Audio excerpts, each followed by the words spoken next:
It's time for NEC Women's Basketball on the Run. Hello again, everyone. I'm Ralph Ventre, and the madness is on the way. Postseason hoops right around the corner, but before we jump into March, we have some regular season business to finish up. Let's get right to work for the final time this regular season. Let's take a look at where we stand. Well, Robert Morris set the pace, winning its first 14 Northeast Conference contest, but now it's a two-horse race for the number one spot.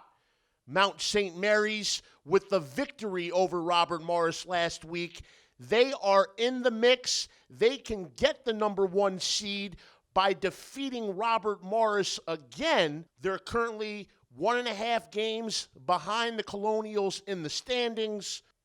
The finish is still TBD, but we do know that each of these teams are guaranteed a top 2 seed in the 8-team Northeast Conference tournament.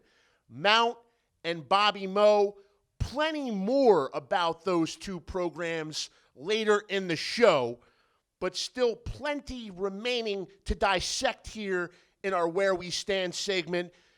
How about the 3 and 4 spots? If the season ended today, Fairleigh Dickinson and St. Francis U would host NEC tournament quarterfinal round games. FDU has not been in the top 4 since 1993. That could change in just one more week. If you're still wondering why we skipped over Merrimack, I don't know where you've been all season, but unfortunately the Warriors cannot qualify for NEC postseason play due to their reclassification from Division II into Division I. They won't be D1 postseason eligible until 2023, but still a phenomenal season by the Warriors and head coach Monique LeBlanc. We'll have more on the MAC in our next segment. Sliding down the standings, though, there's a logjam, a 4-way tie for 6th place. That's technically a 4-way tie for the number 5 spot in the NEC tournament. 4 teams locked up at 6 and 9, Sacred Heart, LIU, Wagner, and Bryant. I would like to note that Sacred Heart and Bryant have qualified for the NEC tournament every single year of their eligibility, and that streak is likely to continue this year. St. Francis Brooklyn still alive to grab one of those final postseason berths, but a lot has to happen for the Terriers to make it. And as for this quartet of 6 and 9 teams, Wagner playing the best basketball of late out of that group. The Seahawks won back-to-back games this past week, seem to be hitting their stride as the regular season winds down. So there you have it. The race for first between Robert Morris and Mount St. Mary's. The race for the 3 and 4 spots to host quarterfinal round games. And then, of course, the race to 8 to grab one of those final 4 NEC tournament berths. And with March right around the corner, that's where we stand. She gets buckets. Now, I mentioned the fact that we would feature Merrimack in this segment, and there has been a ton of hype surrounding senior Dania Davis-Stewart, and rightfully so.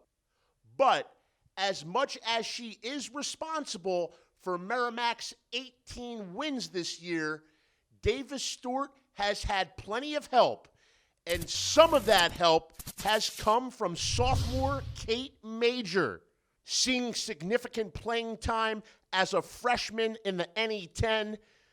Last year, Major hit 66 three-pointers averaged nearly 8 points per outing. Fast forward to this season, Merrimack making the transition into Division I, Major taking a step up in competition and a step up in production as well. The second-year guard is the second leading scorer on Merrimack behind Davis Stewart, who paces the entire NEC. Major at 11.9 points per game. That ranks 10th overall on the circuit. She has been lights out from long distance this season. 74 triples for Major, connecting at 43.5% from downtown. Both of those numbers lead the Northeast Conference. As of late, Major has scored in double figures 8 of her last 10 games. She's hit the 20-point mark in 5 different games this season. Merrimack, coincidentally, 5-0 when Major scores at least 20 points. It all started with the season opener, 22 points in a win over UMass. She scored a season-high 29 in a win over St. Francis Brooklyn during the first week of February. She's averaging nearly 12 points per game. She's one of the top 10 scorers in the Northeast Conference. Her name is Kate Major. She gets buckets. Let's call that Twitter timeout.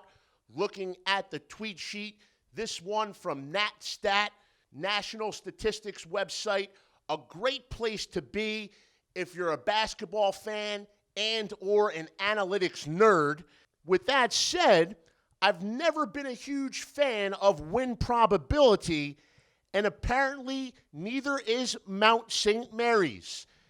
According to NatStat's calculations, the Mount had only a 12% chance to defeat Robert Morris on February 21st. It was one of the lowest win probabilities in all of Division I that day, and it was somewhat understandable considering the fact that Robert Morris had won 18 straight games against NEC opponents, and in Charlie Buscalia's head coaching tenure, RMU 61-9 in NEC regular season games. That's an .871 win percentage. So they lose NEC games fewer than 13% of the time. What that NatStat win probability seemed to ignore, however, was the fact that Mount St. Mary's was the team that ended Robert Morris's NEC win streak 1 year ago. Not to mention, this season's Mount team was leading the conference in field goal percentage and scoring offense. And guess what happened? They shot the ball exceptionally well against the Colonials. A 60% conversion rate on 2-point field goal attempts. That tells me that Maria Marquezano's offense was creating plenty of makeable shots. Meanwhile, the defense locked down on RMU, giving the Colonials a taste of their own medicine, holding Robert Morris to a .343 field goal percentage for the game. So, according to the analytical experts, it wasn't likely, but it happened. Mount St. Mary's, for the second year in a row, ended Robert Morris's NEC win streak, and then the Mount went on to win again. They defeated Merrimack, now 13-2 overall in the NEC standings.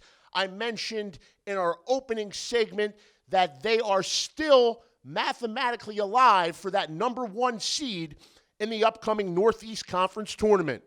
Bottom line, putting probability aside, the Mount is winning ball games.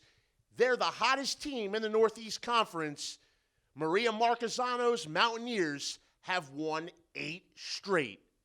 That's amazing. And yes, it's the Mount St. Mary's Mountaineers who continue to amaze me. They lead the NEC in scoring offense, over 67 points per game. And looking back at that marquee victory over Robert Morris, the Mountaineers became only the second NEC team to hit the 60-point mark against the Colonials this season. Now, that in itself is amazing, but the Mounts' method of operation is also fairly impressive. Is the NEC's top scoring team, despite having only one player rank on the NEC's top 15 leaderboard. That lone player is sophomore Michaela Harrison. She's averaging 12.4 points per outing. That's 8th best in the Northeast Conference. But the truth of the matter is, Harrison is only a piece of Mount's balanced attack. 6 different Mountaineers are averaging more than 7 points per game. In the last 5 outings, 5 different women have led Mount St. Mary's in scoring. So 5 different leading scorers in each of the past 5 games. Oh, and they're 5-0 in those contests. Mount St. Mary's getting points throughout its entire lineup, leads the NEC in scoring offense, only one player in the top 15, 5 different leading scorers in the last 5 games, and stats amazing. Now I'd like to kick it out to the corner where NEC play-by-play announcer Craig DAmico is standing by, ready to hit you with his hot takes for one final time this regular season. All right, Ralph, thanks so much. Good to be back here for another episode of NEC Women's Basketball on the Run. It's time now for my NEC Golf Clap of the Week, and we're going to talk about the Sharks because the Sharks are coming, and we might need a bigger boat. What a run it's been for first-year head coach Renee Haynes. She has the Sharks circling the waters in the NEC playoff picture. This was a team that started 1-12 overall in the season and 0-2 in conference play, but they've rebounded in a big way. From late January through February, they've gone 4-4 in their last 8 games, including big wins over Merrimack and St. Francis, 2 of the current top 4 teams in the NEC standings. And also, who could forget Ryan Weesey's walk-off, buzzer-beating, game-winning 3 against Sacred Heart. NEC front row announcer Pat Boyle's voice probably still hasn't recovered from it. Now, this was a team that just 1 year ago was 3-15 and dead last in conference play. Now they're sitting in a 4-way tie for the 5th seed, just 1 game back of a top 4 spot and a first-round playoff home game. Brandy Thomas averaged 21 points last week, including 29 in the road victory at St. Francis, and her workload on the glass has been reduced this year thanks to the emergence of Kiara Bell in the post. Now, the Sharks finish up the regular season with games against Wagner, Central Connecticut, and a rematch with Sacred Heart, with Wagner and Sacred Heart being 2 of the other 3 teams currently in the mix they're deadlocked with in the NEC standings. Now, this year, the madness of March has to hold on for an extra 24 hours because before we get to that, we have a lethal leap year showdown on Saturday. My game of the week, the Mount St. Mary's Mountaineers visiting Loretto and the St. Francis Red Flash. This is a matchup between 2 teams currently sitting in 2 of the top 3 spots in the NEC playoff picture. Mount St. Mary's has won 8 in a row, and they're aiming for their first perfect February since 1996. A 9th straight win would be their longest win streak since 1999. It would also mark their 19th win overall in the season, 13th in conference play. Both totals would be their most since 2014. A win would also reduce their magic number to 2 to clinch their first NEC regular season title since 2001. On the other side, St. Francis will be celebrating Senior Day and looking to end a 3-game slide. They're looking to get in the win column for the first time since back on February 10th at Sacred Heart. A win would also clinch a top 4 seed in the NEC tournament for the Red Flash and the first round home playoff game that goes with it, which could come in handy since St. Francis has been pretty dominant on their home court in March. They've won 30 of their last 31 home playoff games at DeGaulle Arena going back to the mid-90s. Now, St. Francis can also win double-digit conference games for a 5th straight year. Now, the key to this game is going to be the St. Francis offense against the Mount St. Mary's defense. This year, the St. Francis offense has been a little bit different under first-year head coach Keela Whittington. You don't have that dynamic 20-point score. It's a little bit more balanced. This could be the first time in a decade that St. Francis does not have a top 10 individual scorer. But more importantly has been the turnover problem for St. Francis. Only 2 games this year have the Red Flash had fewer turnovers than their opponents. In fact, 2 weeks ago when they played Mount St. Mary's, they committed 25 turnovers, which led to 26 Mountaineer points. Now, the Mount began that game on a 22-3 run and ran away from it from there, in large part to the early takeaways. Now, the Mount defense on the other side has been as in sync as Justin, Joey, JC, Chris, and Lance. They forced 20 or more turnovers in 5 of their last 6 games. They've held their opponents to under 60 points in 6 of their last 7, and they've held opponents to under 40% shooting their last 7 straight times out. Now, these 2 programs are certainly steeped with history. Mount St. Mary's began playing in 1974, St. Francis in 1968. But in their storied history, each program has only played 3 times on Leap Day, each sporting a 2-1 record. So we'll see who takes a big leap into March and a big leap in the playoff standings Saturday, 2 p.m. on ESPN3. Well, that'll just about do it for me here in the corner, Ralph. Right now, let's send it back to you in the studio for more NEC women's basketball on the run. Thanks, Craig. And yes, the LIU Sharks have caught my eye as well. And yes, I too will be tuned in to that Mount St. Francis U game this Saturday. Just a reminder, the regular season officially wraps up on March 5th. A full slate of Thursday games, and then that will take us into the weekend with the NEC tournament starting a week from next Monday. So you won't hear from us again prior to the start of the postseason, but you can keep it locked on the NEC Sports Twitter and northeastconference.org for the all Northeast Conference picks, as well as postseason previews, results, and much more. It's been quite the ride, and I'm glad that you were able to ride along. Thanks for your support all season long. I'm Ralph Ventre. For one final time, this is NEC Women's Basketball on the Run. Thank you for watching NEC Front Row.